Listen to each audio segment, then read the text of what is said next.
오늘 말씀의 제목은 주님의 기다림, 비유 시리즈 8번째 두 아들의 비유입니다. 우리가 너무나 잘 아는 예전에는 탕자의 비유로 많이 설명이 된 작년 사순절 특별 새벽기도회 때 제가 요거 6번 설교를 한 적이 있어요.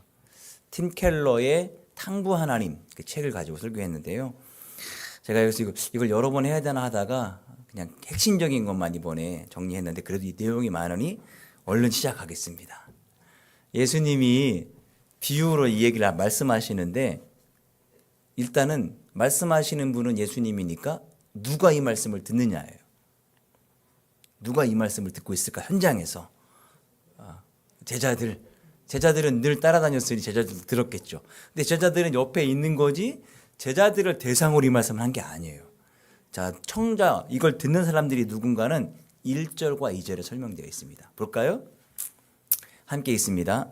모든 세리와 죄인들이 말씀을 들으러 가까이 나아오니 바리새인과 서기관들이 수군거려 이 사람이 죄인을 영접하고 음식을 같이 먹는다 하더라. 오늘 이 두 아들의 비유를 듣는 사람들이 두 종류의 사람이 있었어요. 첫 번째는 세리와 죄인들. 이 사람들은 예수님의 비유 속에 첫째 아들일까요? 둘째 아들일까요? 둘째 아들입니다. 말씀도 안 지키고 율법도 안 지키고 자기 마음대로 살아가는 사람들. 두 번째 청중들은 바리새인과 서기관들입니다. 예수님의 비유 속에 첫째 아들에 해당되는 사람들이에요. 이 사람들은 자라면서 전통과 윤리를 잘 지키죠. 성경을 공부하고 그대로 순종하죠. 충실히 예배하고 꾸준히 기도했던 사람들입니다. 그러면 이 두 부류 중에 예수님은 오늘 누구에게 말씀하시는 걸까요?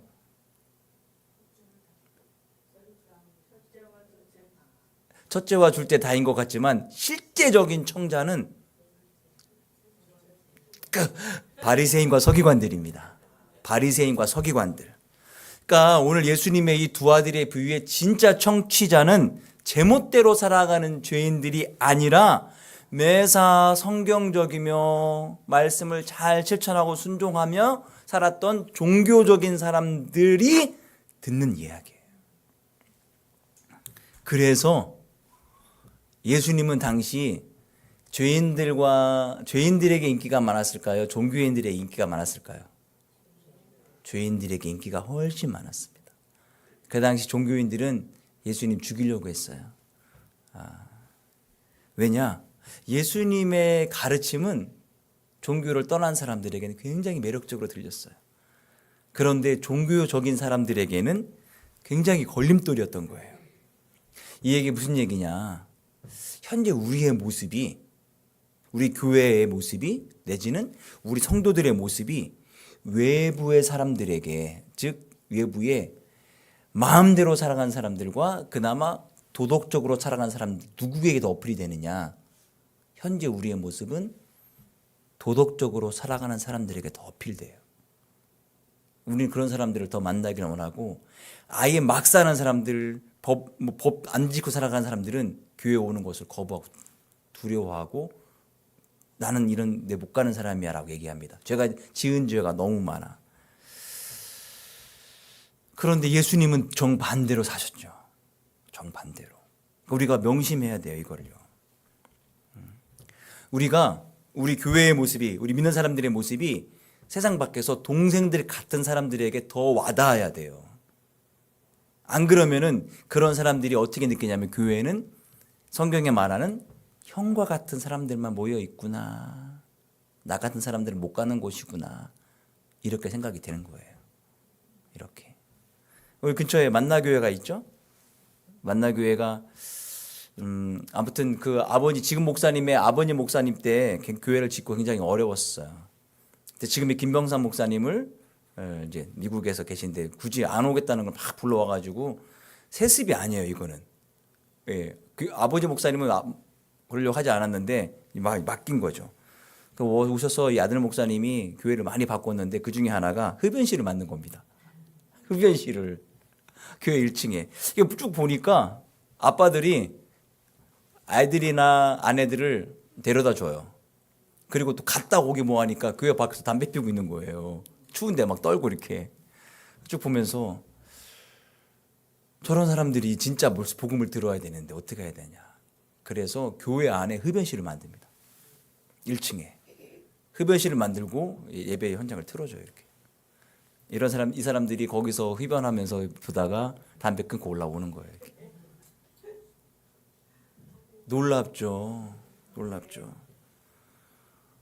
초청장치 하려면 흡연 장소를 만들어야 돼요. 초청받는 분들은 담배 끊고 오지 않거든요. 참 놀랍죠. 그러니까 교회가 어렸던 교회가 지금 이렇게 감리교회의 주도권을 주어가는 교회가 된 거예요. 사실 그런 변혁과 그런 마인드가 있었기 때문에. 자, 어떤 사람에게 두 아들이 있었습니다. 어느 날 둘째 아들이 아버지에게 유산 좀 달라고 합니다. 뭐 그럴 수도 있지. 근데 이게 이 동네 예수님 시절 예수님이 살던 곳에는 굉장히 무엄한 행동입니다. 언제 아버지의 재산을 나눠 갖느냐? 언제일까요? 아버지가 돌아가셨을 때예요. 그러니까 아버지가 버젓이 살아있는데 재산 나눠달라고 하는 것은 아버지를 인정하지 않겠다는 것과 다를 게 없어요. 둘째 아들의 말은 아버지 재산은 좋아하는데 아버지는 좋아하지 않는다 이 얘기예요. 그런데 이 아들의 요청에 반응하는 아버지의 반응이 사실은 더 충격적입니다. 일반적인 아버지라면 이 아들 내쫓아야 돼요. 엄청나게 혼을 내든지. 근데 아버지는 아들에게 뭘 주죠? 재산을 나눠줬나요? 말씀 볼까요? 그 둘째가 아버지에게 말하되 아버지여 재산 중에서 내게 돌아올 분깃을 내게 주소서 하는지라. 아버지가 그 살림을 각각 나누어 주었더니 뭘 나눠줬죠? 살림을 나눠줬어요. 살림을. 아니 재산 나눠달라고 했으면 재산이라고 쓰면 되는데 살림을 나눠줬어요.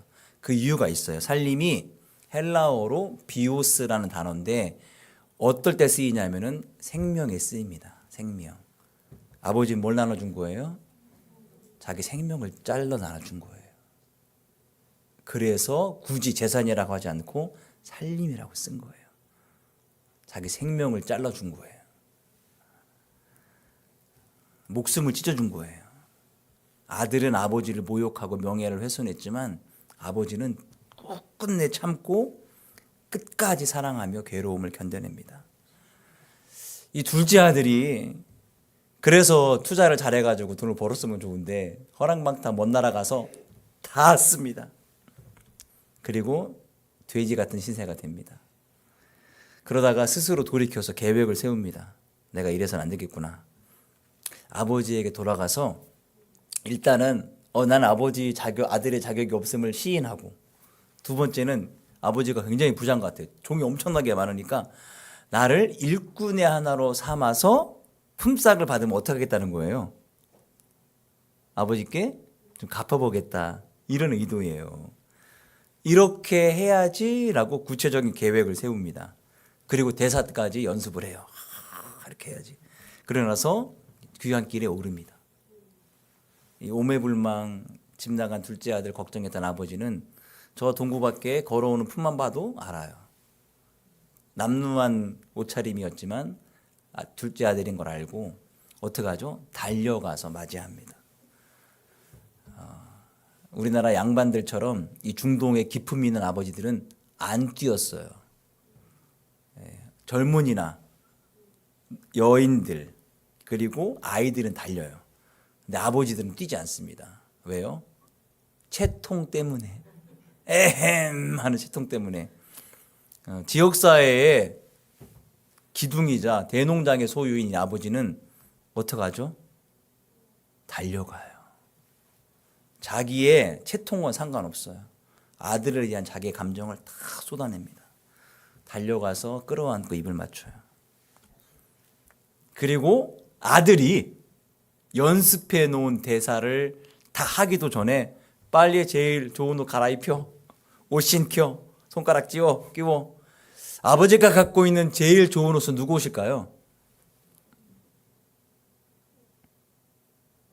제일 좋은 옷. 아버지가 갖고 있는 제일 좋은 옷. 아버지 옷이겠죠. 아버지 옷. 자기 옷에 제일 좋은 것을 갖다 입혀요. 이 얘기는 뭐예요? 내 아들이다라는 거예요. 너의 모든 죄와 허물을 다 내 명예와 지위로 덮겠다. 누가 뭐래도 넌 내 아들이다라고 해서 자기의 제일 좋은 옷을 갖다 입히는 거예요. 헐벗은 누더기를. 그리고 종들에게 명해서 살진 송아지 내어 잡으라고 합니다. 송아지 정도 잡으면 잔치는 마을 잔치가 되는 거예요. 마을 잔치가.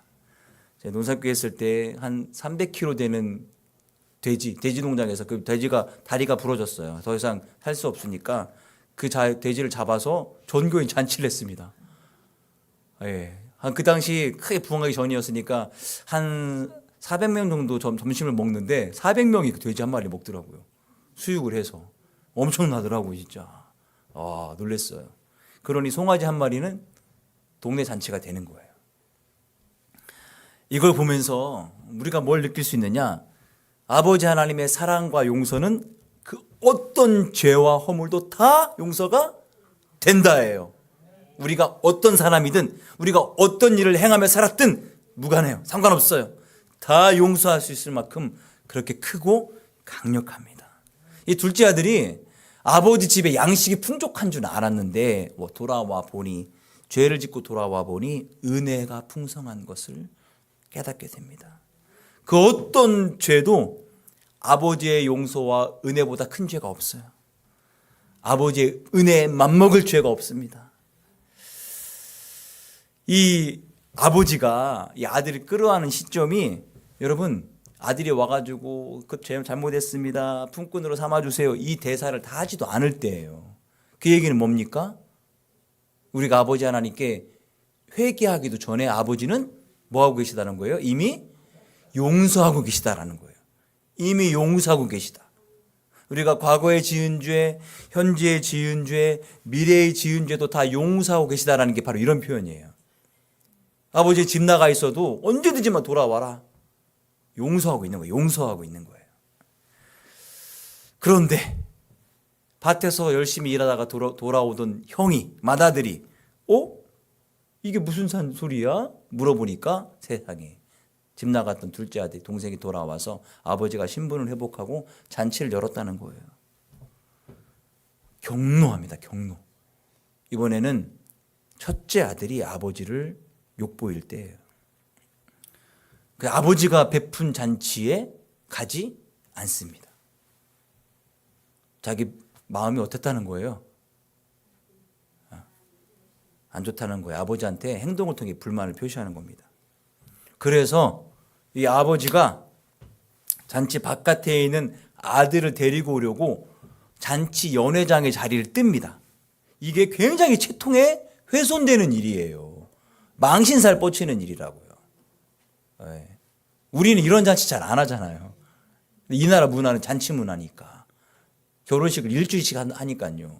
친부 집에서 일주일, 신랑 집에서 일주일. 참. 채신은 깎이는 일을 하는데 이 맏아들이 왜 이렇게 경노했을까요? 왜 이렇게 속이 뒤집혔을까요? 홀대했다. 맞습니다. 그래서 이렇게 얘기해요. 아니 아버지, 나한테는 염소 새끼 한 마리라도 주어서 친구들과 즐기게 한 적이 없는데 어떻게 아버지 재산을 호랑방탕 낭비하고 온 저 죄인 저 둘째 아들에게 송아지를 잡아주십니까? 이 살진 송아지는 그저 상징에 불과합니다. 뭐냐? 아버지 재산을 두 아들이니까 첫째는 무조건 2배를 받습니다. 자녀가 얼마나 많든 그 자녀들보다 나눠주는 게 2배예요. 두 아들이니까 저 재산을 정확히 3등분을 해서 3분의 1은 둘째 아들이 가져가고 3분의 2는 자기 거예요. 그럼 남아있는 재산은 누구 거예요 지금? 내 건데 이게 또 들어와.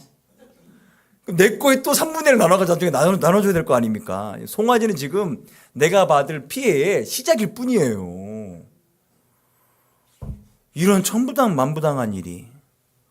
나는 죽도록 일하고 나쁜 짓도 안 하고 아버지 말도 다 지키고 도대체 아버지 재산을 미리 땡겨다가 저런 무리한 저 동생이니까 참는다. 저 인간이 돌아왔는데 오히려 저 인간을 받아들이더니 아버지 정의가 있는 분이니까 없는 분입니까? 그래서 자기가 그동안 했던 일들 얘기합니다. 아버지 난 아버지의 명을 어긴 적도 없어요. 그리고 이거 내 거니까 적어도 나하고 상의를 했어야지. 내 건데. 그래서 홧김에 아버지를 무리하게 대합니다. 이 나라 문화에는요, 우리나라도 마찬가지죠. 어떻게 아랫사람이 윗사람에게 함부로 얘기합니까? 전 세계가 없는 존칭 문화가 우리나라는 있잖아요. 그죠? 그래서 툭하면 제일 뭐가 쫄리면 뭐라고 합니까? 몇 살이야? 민증을 내보자 이렇게 하잖아요. 극히 예를 더 가해서 이야기해야 됩니다. 존경하는 아버지 이렇게 얘기해야 돼요. 그런데 어떻게 얘기했는가?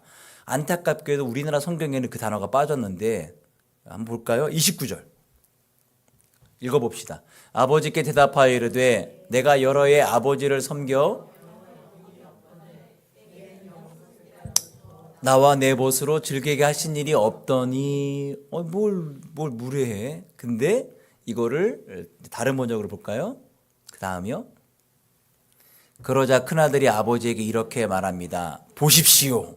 저는 여러 해 동안 아버지를 위해 종노릇하고 무슨 말씀이든 어긴 적이 없습니다. 그런데 내게는 친구들과 함께 즐기라며 염소 새끼를 한 마리라도 주시지 않았습니다. 보십시오. 이게 영어로는 look. 여봐요. 이거예요. 아버지한테. 굉장히 불순한 겁니다. 지금. 아버지한테. 여보세요. 아버지한테. 이 공공연한 반항에 아버지는 어떻게 할 것인가. 이 당시 통상적인 아버지들이라면 이 아들을 내쫓습니다. 무리하니까. 부자연을 끊을 수도 있어요. 그런데 이 아버지는 둘째 아들이 재산 달라고 했을 때와 똑같이 자유롭게 반응합니다.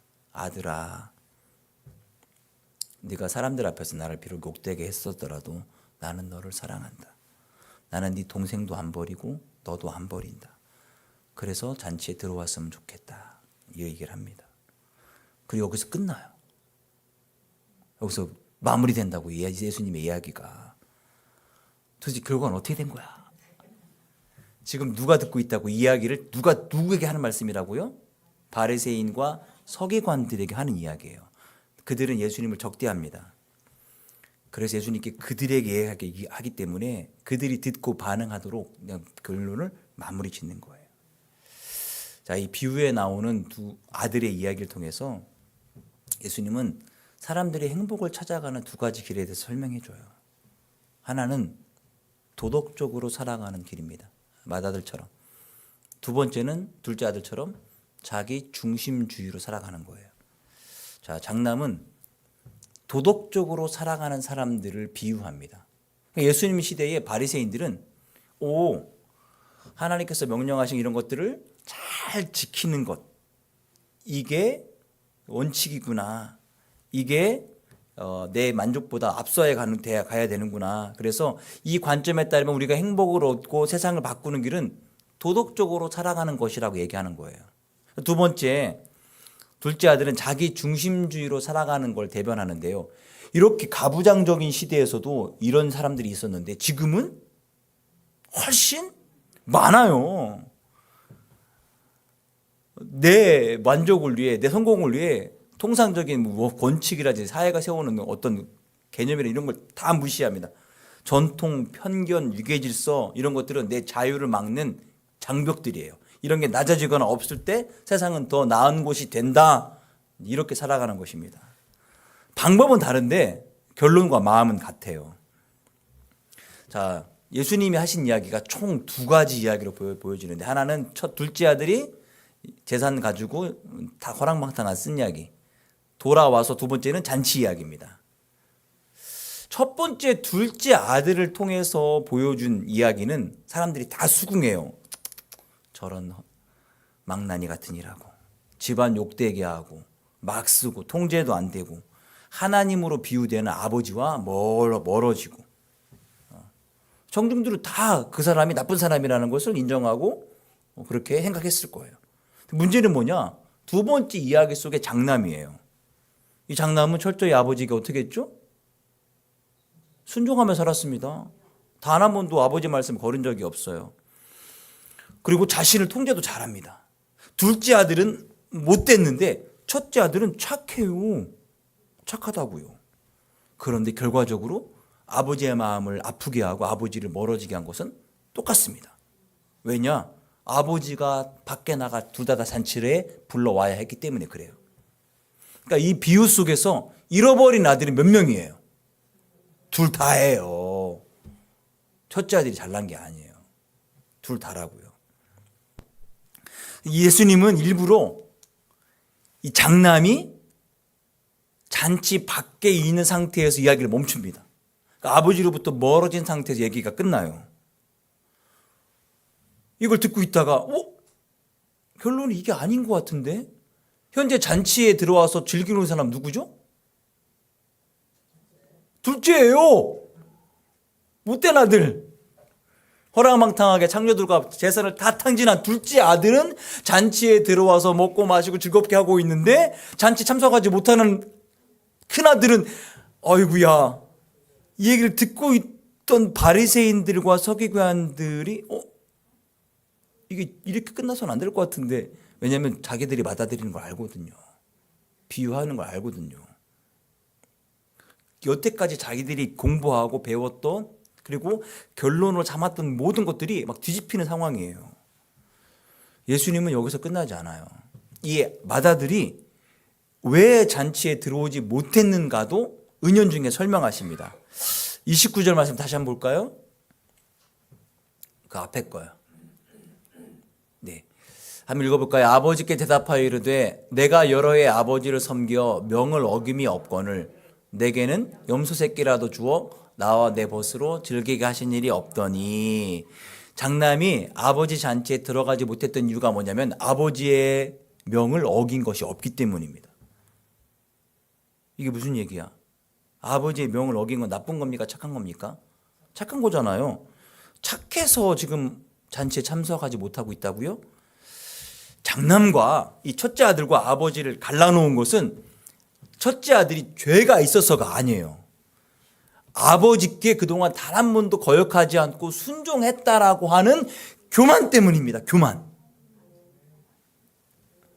결국 이 장남이 아버지 잔치에 들어가 참석하지 못하는 것은 그가 행했던 악이 아니라 그가 그동안 행했던 의 때문에 그래요.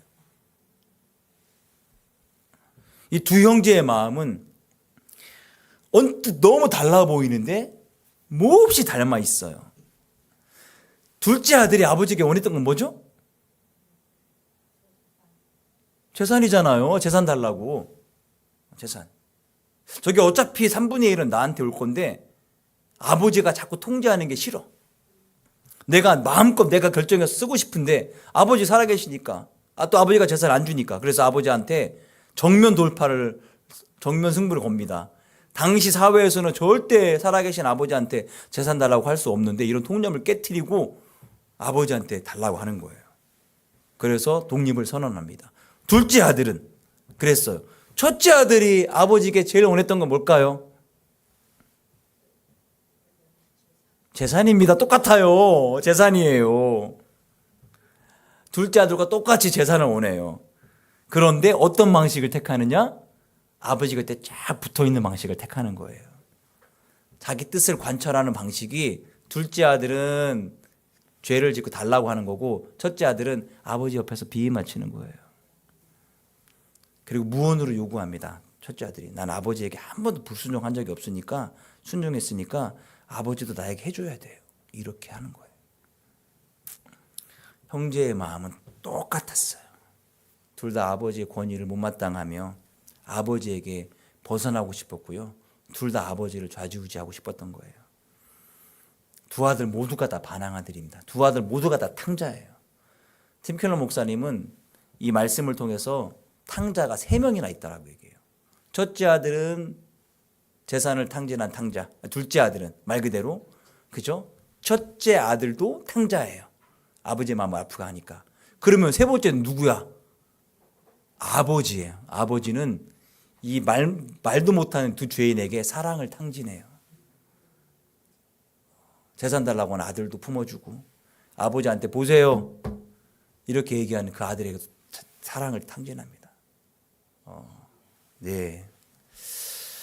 그래서 방법상 하나는 못되게 굴었고 하나는 지극히 착한 척했을 뿐이에요. 둘 다 아버지의 마음을 떠나 잃어버린 아들들입니다. 예수님은 무엇을 가르치시려는가? 이 아들 누구도 아버지를 사랑하지 않았어요. 다 아버지를 이용해서 자기의 목표를 이루려고만 했습니다.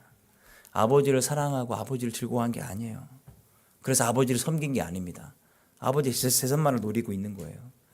하나님께 반항해서 하나님께 멀어져 가는 길은 두 가지입니다. 하나는 하나님의 규율을 어기는 것, 말씀을 지키지 않는 것. 또 하나는 하나님의 말씀을 잘 지키는 척하는 것. 뭔가 꿍꿍이를 가지고서는 잘하는 척하는 거예요. 이게 바리새인들에게, 서기관들에게 충격적으로 다가옵니다. 왜냐? 속마음을 들켰거든요. 어떻게 알았을까? 그들이 하나님 사랑해서 애써 율법을 잘 지킨 게 아니에요. 자기들의 기득권을 유지하려고 하나님을 이용하는 것 뿐입니다. 죄는 하나님 자리에 서는 게 죄예요. 우리가 통상 어떤 걸 죄라 여기냐면은 둘째 아들처럼 하나님께서 원하시는, 아버지가 원하는 규칙과 계율들을 잘 지키지 않는 것을 보통 죄라고 생각합니다. 그런데 맞아요, 그 죄예요. 근데 예수님은 그 죄로부터 하나 더 나아갑니다. 뭐냐? 장남을 얘기해서. 장남이 아버지께 그렇게 노한 이유가 뭐냐면, 아니 이거는 나머지 건 내 거니까 나한테 좀 이렇게 상의를 하고 써야 되는 거 아닙니까? 이거예요. 내가 아버지한테 그동안 열심히 순종하고 착하게 했으니까 거기에 대한 대가로 내 말도 아버지 들어줘야 됩니다. 아버지한테 뭔가 요구하기 위해 선행을 하는 거예요. 이런 마음도 죄라는 거예요. 이게 이제 조금 더 어렵게 이야기하면은, 우리가 하나님께 착하게 말씀도 잘 지키고 순종해서 또 예배도 잘 지켰다면, 그것 때문에 하나님께서 나에게 착하구나 해서 복도 주고 또 축복해 줄 수 있다면, 하나님이나 예수님이 나를 돕는 자나 내가 신앙생활하는 모델일 뿐이지 나의 구원자가 아닌 거예요. 그 구원자는 누구냐? 내 스스로가 구원자가 되는 거예요. 내가 하나님의 자리에 서는 거예요. 그래서 이게 죄인 거예요. 죄는 도덕을 지키지 않는 것도 죄고 내가 하나님의 자리에 서는 것도 죄예요. 그거를 말씀하시는 거예요. 유대인들이 그 당시 지금 들고 있던 바리새인들과 서기관들은 하나님의 자리에 서고 있었어요. 그들이 율법을 잘 지킴으로 말미암아 그들이 그 일을 가지고 하나님의 자리에 서서 이스라엘 백성들을 막 평가하죠. 너희들 죄인이야.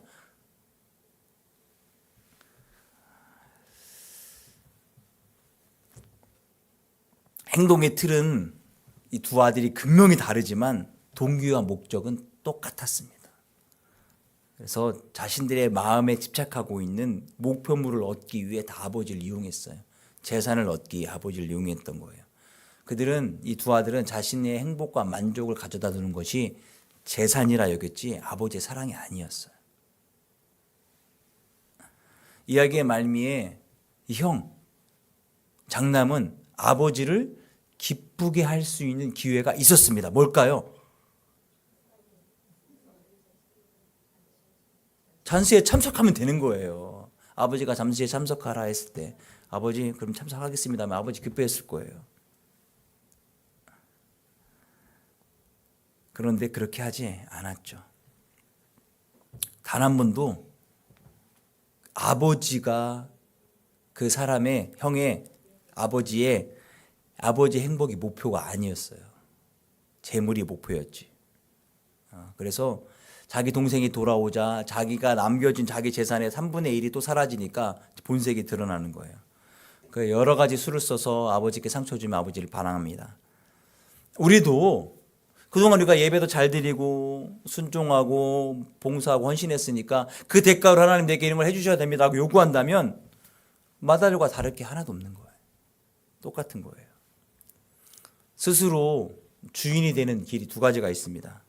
자신의 구주와 주인이 되는 길. 또 하나는 도덕법을 잘 지키며 그 기준대로 살아가는 것이고, 하나는 내 중심대로 살아가는 거예요. 도덕을 잘 지키는 말미암아 그 착함으로 내가 하나님 자리에 서는 겁니다. 이야기를 듣고 있던 이 죄인들과 세리들은 기뻐했을 거예요. 오? 둘째 아들이 계속 잔치에 참여하며 용서를 받는 거예요. 그렇죠? 우리에게도 기회가 있구나. 문제는 그동안에 살았던 속마음도 들키고 그렇게 칭찬받기를 원했고 마땅히 열심히 했으니까 나머진 재산들은 다 내 거라 생각했던 서기관들과 바리새인, 장남 같은 이런 사람들이 청천벽력인 거예요. 그럼 어떻게 해야 되는가? 그래 저 인간을 죽여야 되겠다 이렇게 생각하는 거예요. 예수님을. 오늘 우리가 십자가에 못 박아야 할 것은 동생, 둘째 아들이 저지른 죄의 형태만이 아니라 내가 나의 주인 스스로 주인대로가 아니라 죄의 형태뿐만 아니라 첫째 아들이 했던 의를 쌓아서 이 의를 가지고 하나님을 좌지우지하려고 했던 죄마저도 못 박아야 합니다. 왜냐 나의 주인은 내가 아니라 하나님이시기 때문에 그렇습니다. 그렇게 하나님 자체가 우리 삶의 목적이 되어지는 여러분 되기를 축원드립니다. 찬양하고 기도하겠습니다.